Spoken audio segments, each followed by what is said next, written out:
आज संसद में कुछ ऐसा हुआ जो अमूमन बहुत कम देखने को मिलता है। आज संसद में वोटिंग हो गई और वो भी पर्ची से। और उस वोटिंग में इंडिया गठबंधन ने मोदी सरकार को अपनी ताकत भी दिखा दी। आज जब संसद के अंदर वन नेशन वन इलेक्शन का बिल पेश किया गया तो इंडिया गठबंधन ने अपने मंसूबे स्पष्ट कर दिए कि इस मुद्दे पर वो किसी भी हाल में सरकार का साथ नहीं देगी। विपक्ष ने इसको लेकर जबरदस्त तरीके से विरोध किया, ये कहते हुए कि सरकार संघीय ढांचे पर चोट कर रही है। एक तरफ जहां संविधान पर बड़ी बड़ी बातें करती है, संविधान पर चर्चा करवाती है, और दूसरी ओर संविधान विरोधी बिल संसद में लेकर आती है। एक ऐसा बिल जो संघीय ढांचे पर सीधा सीधा चोट करता है। ऐसे में विपक्ष ने इसका पुरजोर तरीके से विरोध किया और सरकार को मजबूर कर दिया कि वो इस मुद्दे पर वोटिंग कराए, और वोटिंग के बाद जो नतीजे आए उसने मोदी सरकार को फंसा दिया।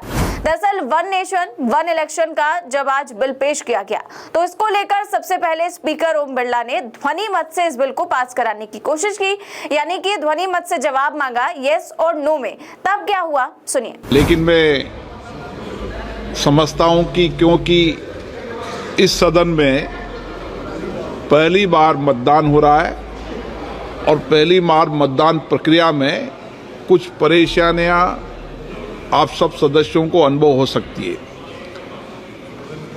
हमारी तरफ से इसको कई बार अभ्यास किया गया है, लेकिन मतदान पहली बार किया जा रहा है। अगर कोई संशोधित करना होगा तो हम सब इसको संशोधित भी करेंगे, और किसी माननीय सदस्य को अगर बटन दबाने में परेशानी होगी तो इस बार हम व्यक्तिगत रूप से उसकी पर्ची के लिए भी अलाउ करेंगे। और प्रश्न ये कि विधेयक को पुनर्स्थापित करने की अनुमति प्रदान की जाए। जो सदस्य इसके पक्ष में हाँ कहें, जो सदस्य विरोध में ना कहें, मेरे विचार में निर्णय ना वालों के पक्ष में हुआ। तो ओम बिरला ने कहा कि नो बोलने वाले ज्यादा हैं, तो तुरंत वोटिंग की बात आ गई कि इस पर वोटिंग कराइए, तो तुरंत इलेक्ट्रॉनिक मशीन से वोटिंग कराई गई। जी, अब मतदान नाउ डिवीजन। महासचिव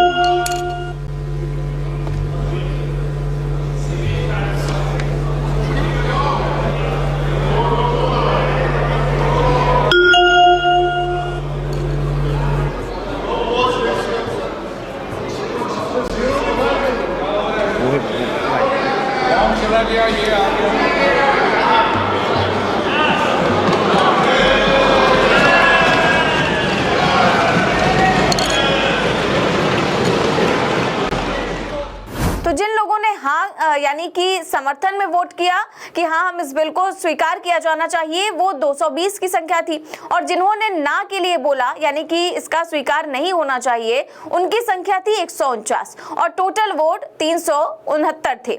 यानी कि यहाँ पर जो संख्या थी वो नो की कम थी और यस की ज्यादा थी। तो विपक्ष ने इसको लेकर के आपत्ति दर्ज कराई कि क्योंकि भाई पहली बार इलेक्ट्रॉनिक मशीन से संसद में वोटिंग हुई है तो हो सकता है किसी ने गलत बटन दबा दी हो या फिर जो है गलती से कहीं और वोट पड़ गया हो, तो इसको लेकर मांग की गई कि अब पर्चियों से वोटिंग कराई जाए। तब क्या कुछ कहा ओम बिरला ने, सुनिए।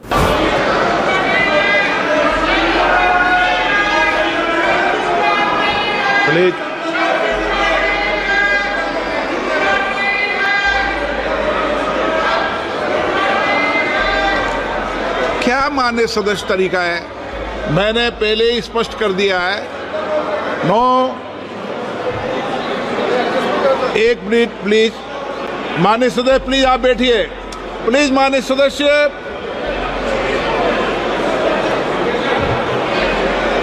आप सब वरिष्ठ हैं। अरे माननीय सर प्लीज प्लीज एक मिनट, एक बार दोबारा कराएंगे। रुको, एक बार दोबारा कराएंगे। हाँ, ऑब्जेक्शन है, उनको पर्ची दे दीजिए। मैं माननीय सदस्यों से पुनः आग्रह करता हूं, मैं माननीय सदस्यों से प्लीज बैठिए, एक बात सुनिए। मैं माननीय से पूरा आग्रह करता हूं, मैंने पूर्व में भी कहा था, ये पहली बार मतदान की प्रक्रिया इलेक्ट्रॉनिक तरीके से कर रहे हैं। अगर किसी माननीय सदस्य को कोई आपत्ति हो तो वह अपने मत को पर्ची के माध्यम से भी संशोधित कर सकता है।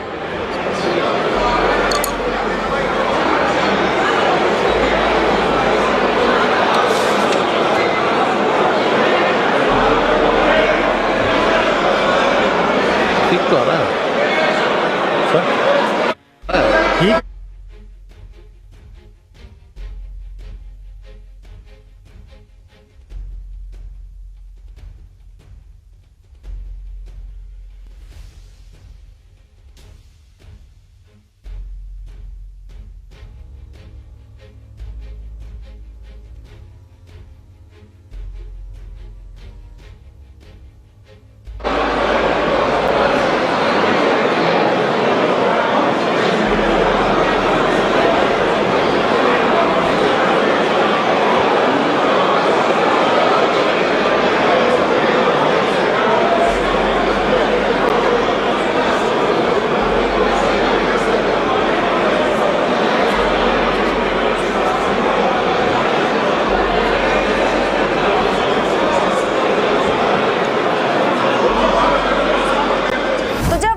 हंगामा करने लगा तो अमित शाह खड़े हो गए और कहा कि जिसको ऑब्जेक्शन है उनको पर्ची दे दीजिए, और फिर पर्ची से वोटिंग हुई। और पर्ची से वोटिंग जब हुई तो पक्ष में पड़े 269 वोट्स और विपक्ष में पड़े 198 वोट, जिसके बाद सरकार को ये बिल जेपीसी में भेजना पड़ा। अमित शाह ने खड़े होकर कह दिया कि भाई सरकार तैयार है जेपीसी में ये बिल को भेजने के लिए। अब जब जेपीसी में इसको हरी झंडी मिलेगी तो संसद में ये बिल पेश किया जाएगा, वरना ये जेपीसी में ही पड़ा रहेगा। पहली बात तो जेपीसी में किसी बिल के जाने का मतलब ही होता है कि बिल को ठंडे बस्ते में डाल देना। आपको याद होगा पिछले संसद सत्र में वक्फ संशोधन बिल भी लाया गया था, जिसको लेकर खूब विरोध हुआ था, विपक्ष ने जमकर हंगामा भी किया था। तो फिर ये बिल जेपीसी में भेज दिया गया था और अब उसका भी कोई पता नहीं है। तो अब ऐसे में ये वाला बिल भी जेपीसी में भेज दिया गया। दरअसल जेपीसी में सभी पार्टियों के सांसद होते हैं, उसमें सत्ताधारी दल के भी सांसद होंगे, विपक्ष के भी अलग अलग पार्टियों के सांसद होते हैं। तो वो बातें जो भरी संसद में नहीं की जाती, कई बार बंद कमरों में सांसद करते हैं। जेपीसी में बहुत गहनता से चर्चा होती है, हर पार्टी अपनी आपत्तियां रखती है और उसको सुना जाता है, समझा जाता है। और जेपीसी में अब ये बिल भेज दिया गया है, तो देखते हैं आगे क्या कुछ होता है। लेकिन बड़ी बात जो कांग्रेस के सांसद मणिकम टैगोर ने लिखी है वो देखने वाली बात है। मणिकम टैगोर ने लिखा कि सरकार को 461 वोट्स में से 307 वोट चाहिए थे, लेकिन सरकार को केवल 263 वोट्स ही मिले, जबकि अपोजिशन को 198 वोट मिले। मतलब मणिकम टैगोर ये कह रहे हैं कि one nation one election bill अगर सरकार को पास कराना है तो सरकार को संसद के अंदर 2/3 बहुमत चाहिए। और यही जब बिल पेश करने के वक्त डिवीजन की मांग की गई, उसी में ये तय हो गया कि सरकार के पास 2/3 बहुमत नहीं है, सरकार 2/3 बहुमत जुटाने में फेल हो गई। तो वो लोग जो कह रहे थे कि आखिर बहुमत से दूर हो गए मोदी जी, तो क्या फर्क पड़ गया? तो यही फर्क पड़ता है कि इतने गंभीर बिलों पर कम से कम अब गहनता से चर्चा होगी, क्योंकि सरकार को पता है कि विपक्ष को साथ लिए बिना वो कोई बिल पास नहीं करवा पाएगी, क्योंकि उसके सहयोगियों को जोड़कर भी 2/3 बहुमत नहीं हो रहा है। दरअसल लोकसभा में अगर 543 सांसद वोटिंग में शामिल होते हैं तो बिल पास कराने के लिए सरकार को 362 वोट चाहिए, और राज्यसभा में बिल पास कराने के लिए सरकार को 164 वोट चाहिए। और अभी लोकसभा में एनडीए के पास है 292 सीटें और राज्यसभा में 122 सीटें और 6 मनोनीत सांसद भी एनडीए के साथ है। ऐसे में विपक्ष के बिना और विपक्ष की सहमति के बिना कोई भी बिल सरकार अब पास नहीं करवा सकती है। ऐसे भी बिल लाया करेगी सरकार और वो जेपीसी में भेज दिए जाएंगे, जैसा कि आज इस बिल के साथ हुआ है। तो ऐसे में देखना होगा कि आगे क्या कुछ होता है इस बिल के साथ, क्या वो ठंडे बस्ते में ही रहता है या फिर